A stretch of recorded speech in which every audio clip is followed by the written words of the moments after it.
President-elect Trump tells the New York Times that government conflict of interest laws will not apply to him as president. He said under the law, he has no obligation to cut ties with his businesses. He also said the Trump name, quote, is certainly a hotter brand than it was before. Anna Werner is outside Trump Tower in New York City with the president-elect's outlook on his business ventures. Anna, good morning. Good morning. Well, Mr. Trump, as we know, has business interests around the world. Now the question is, what will he do to separate his businesses from government? New York Times reporters quoted Mr. Trump as saying when it comes to conflicts of interest, the law favors him and that the president can't have a conflict of interest. But this law professor says that's not true. Well, he's wrong because the president has an obligation to act in all things for America first, in his words. Brian Quinn is from Boston College.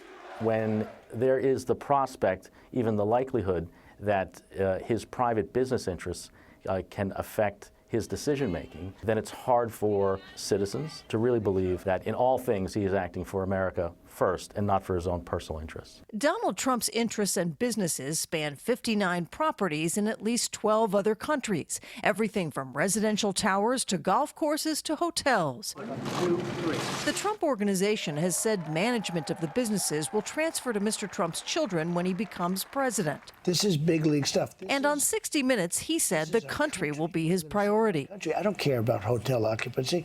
It's peanuts compared to what we're doing. But Mr. Trump's transition activities have raised questions. The president-elect was photographed at Trump Tower last week with 3 of his Indian business partners, while the Trump camp later claimed it wasn't a meeting, only a brief exchange of hellos. It drew attention in India.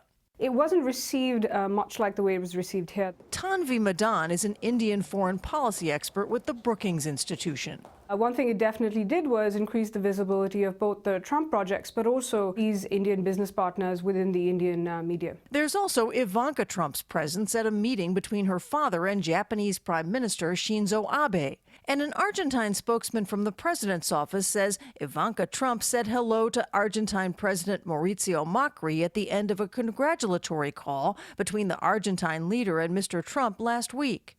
The Trump team didn't return our request for a comment.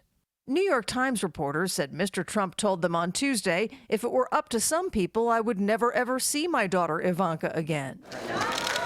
Quinn says removing conflicts for Mr. Trump means separating himself from his businesses. Merely turning over management of the businesses, while he maintains a financial interest in all of them, is not going to be sufficient to allay any sort of conflict. Every dollar that gets invested or spent or raised by the business through sales is a dollar that goes into his pocket, or some portion of it goes into his pocket, even if his children are managing the business.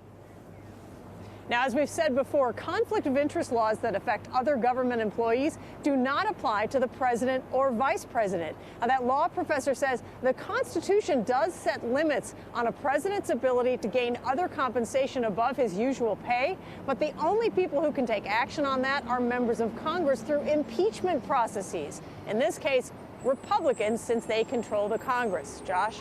Anna Werner, thank you.